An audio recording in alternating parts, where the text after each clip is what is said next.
जय श्री राधे कृष्ण। आप सबको मेरा प्यार भरा राधे राधे। आपका दिन मंगलमय हो। आज हम जानेंगे पितरों को मोक्ष दिलाने वाला श्रीमद् भगवत गीता का चौथा अध्याय। भगवान श्री कृष्ण अर्जुन से कहते हैं, इस अविनाशी कर्म योग को मैंने सूर्य से कहा, सूर्य ने मनु से कहा और मनु ने राजा इक्ष्वाकु से कहा। हे अर्जुन, इस परंपरा से प्राप्त यह योग सब राज ऋषियों ने जाना, परंतु अधिक समय व्यतीत होने से यह लुप्त हो गया। वही प्राचीन योग आज तुमको मैंने बताया है, क्योंकि तुम मेरे भक्त और मित्र हो। यह योग रहस्य अति उत्तम है। अब अर्जुन भगवान श्री कृष्ण से कहने लगे, आपका जन्म तो अभी हुआ है और सूर्य का जन्म बहुत पहले हुआ था। मैं कैसे मानूं कि आपने सूर्य को यह योग बताया था। भगवान श्री कृष्ण बोले, हे अर्जुन, मेरे और तुम्हारे अनेक जन्म हो चुके हैं, मुझे याद है और तुम भूल गए हो। जन्म से रहित अविनाशी संपूर्ण प्राणियों का स्वामी अपनी प्रकृति में स्थित हूँ, तथापि अपनी माया से जन्मता हूँ। हे भारत, जब जब धर्म की हानि होती है और अधर्म का प्राबल्य हो जाता है, तब तब ही मैं जन्म लेता हूँ। साधुओं की रक्षा, पापियों का नाश और धर्म की स्थापना के लिए प्रत्येक युग में जन्मता हूँ। जो मेरे इस अलौकिक जन्म और कर्म का तत्व जानता है, वह मृत्यु होने पर फिर जन्म नहीं लेता और मुझ में ही लीन हो जाता है। इस भांति मोह, भय और क्रोध को त्याग कर मुझ में भक्ति करके और मेरी शरणागति हो, बहुत से मनुष्य ज्ञान रूपी तप से पवित्र हो मुझ में मिल गए हैं। जो जिस भाव से मेरा पूजन करता है, उसको मैं उसी प्रकार का फल देता हूँ। हे पार्थ, मनुष्य सब प्रकार से मेरे मार्ग का अनुसरण करते हैं, अर्थात यह चाहे जिसकी सेवा करें वह मेरी ही सेवा है। मनुष्य लोक में कर्म सिद्धि की इच्छा करने वाले देवताओं का पूजन करते हैं, क्योंकि इस लोक में कर्म की सिद्धि शीघ्र होती है। मैंने चारों वर्णों की सृष्टि अपने अपने गुण और कर्म से की है। सृष्टि का कर्ता मैं हूँ, तथापि मुझे अकर्ता अविनाशी जानो। कर्म मुझको वृद्ध नहीं कर सकते, तथापि कर्म फल में मेरी कामना नहीं है।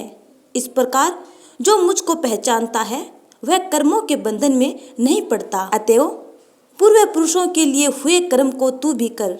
हे अर्जुन, कर्म क्या है और अकर्म क्या है, इसके विचार में विद्वान की बुद्धि भी चकरा जाती है। उसी कर्म का वर्णन मैं तुमसे करूँगा, जिसके जानने से संसार के बंधन छूटकर मोक्ष के भागी होंगे। कर्म, विक्रम और अकर्म तीनों का जानना आवश्यक है, क्योंकि कर्म की गति गंभीर है। हे अर्जुन, जो कर्म करने की कोई कामना नहीं रखता और जिसके समस्त कर्म ज्ञान रूपी अग्नि से भस्म निर्मल हो गए हैं, उसको पंडित कहते हैं। जो कर्म फल की आशा छोड़कर करता है और उनमें आसक्ति भी नहीं रखता है और निराश्रय ही संतुष्ट रहता है, ऐसा मनुष्य कर्मों में घिरा रहने पर भी मानो कुछ नहीं करता है। देव योग से जो कुछ मिल जाए उसी पर संतुष्ट रहता है, जो हर्ष, शोक आदि द्वंद्वों से मुक्त है तथा किसी से ईर्ष्या नहीं करता। कर्म की सिद्धि या असिद्धि में भेद नहीं समझता, वह कर्म करता हुआ भी उसमें नहीं बंधता है। जो फल की इच्छा नहीं रखता, वह वासना से दूर हो गया है। ज्ञान में जिसका मन अचल है, जो यज्ञ के कर्म करता है, वे सब कर्म लुप्त हो जाते हैं। हवन करने का पदार्थ भी ब्रह्म है, आहुति देने वाला भी ब्रह्म है। इस प्रकार जिसकी बुद्धि में सब कर्म ज्ञानमय हैं, उसको ब्रह्म प्राप्त होता है। कोई कोई कर्म योगी देवताओं की पूजा करते हैं और ज्ञान योगी ब्रह्म रूप अग्नि में यज्ञ रूप से हवन कर परमात्मा का भजन करते हैं।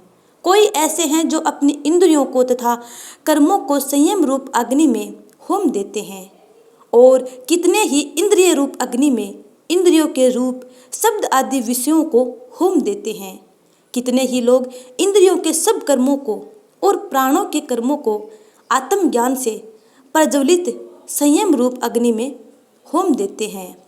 कोई तो द्रव्य यज्ञ करते हैं, कोई तप यज्ञ, कोई योग यज्ञ, कोई स्वाध्याय और कोई ज्ञान रूपी यज्ञ करते हैं, और कोई प्राणायाम में तत्पर रहने वाले योगी प्राण और अपान वायु में प्राण को रोकते हैं। और प्राणवायु में अपान वायु का लय करते हैं। कोई आहार को निरंतर कम करके प्राण को होमते हैं। वे यज्ञवेता हैं और यज्ञ ही से इनके सब पाप नाश हो जाते हैं। जो यज्ञ में बचे हुए अमृत रूप अन्न को खाते हैं वे सनातन ब्रह्म को प्राप्त होते हैं। हे अर्जुन, जो यज्ञ नहीं करते उनको यह लोक और परलोक दोनों ही नहीं है। इस प्रकार से बहुत से यज्ञ वेद में विस्तार सहित वर्णित हैं। इन सब को कर्म से उत्पन्न हुए जानो। हे परंतप, द्रव्यमय यज्ञ से ज्ञान यज्ञ उत्तम है। हे पार्थ, फल सहित सब कर्म ज्ञान में समाप्त हो जाते हैं। सो उस ज्ञान यज्ञ का तत्वदर्शी और ज्ञानी लोग तुमको उपदेश करेंगे, इसलिए तुम उनकी सेवा करना और उनको विनय पूर्वक प्रसन्न करके ज्ञान यज्ञ जानना। इस ज्ञान का लाभ प्राप्त करके तुमको ऐसा मोह फिर नहीं होगा। इसी ज्ञान से समस्त प्राणियों को तुम अपने में और मुझ में देखोगे। यदि सब प्राणियों से भी अधिक पाप करने वाले हो तो भी ज्ञान रूपी नौका से ही सब पाप रूपी समुद्र को पार कर जाओगे। हे अर्जुन, जिस प्रकार प्रज्वलित अग्नि लकड़ी को जलाकर भस्म कर देती है, वैसे ही ज्ञान रूपी अग्नि सब कर्मों को भस्म कर डालती है।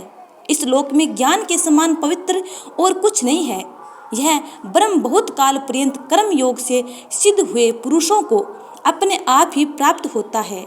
जो श्रद्धावान पुरुष इंद्रियों को जीतकर ब्रह्म ज्ञान में लगा रहता है वह ज्ञान को प्राप्त करता है और ज्ञान को पाकर अल्प समय में शांति को पा जाता है। अज्ञानी, श्रद्धा रहित और जिनके मन में संदेह है, ऐसे जो पुरुष हैं वह नष्ट हो जाते हैं। जिनके मन में संदेह रहता है उनको यह लोक, परलोक और सुख कुछ भी प्राप्त नहीं होता। जिसने परमेश्वराधन और निष्काम कर्म योग के आश्रय से कर्म बंधन त्याग दिए हैं, हे अर्जुन, उस आत्मज्ञानी पुरुष को कर्म नहीं बांधते। अतएव अज्ञान से उत्पन्न हुए चित्त के इस संशय को ज्ञान रूपी तलवार से काटकर मेरे बताए हुए कर्म योग को करने के लिए प्रस्तुत हो जाओ। तो इस प्रकार मेरे प्यारे श्रोतागणों, पितृगुणों को मोक्ष दिलाने वाला भगवत गीता का ये चतुर्थ अध्याय समाप्त हुआ। आपके पितरों को मोक्ष मिले और आपके सभी पितृदोष समाप्त हो जाएं।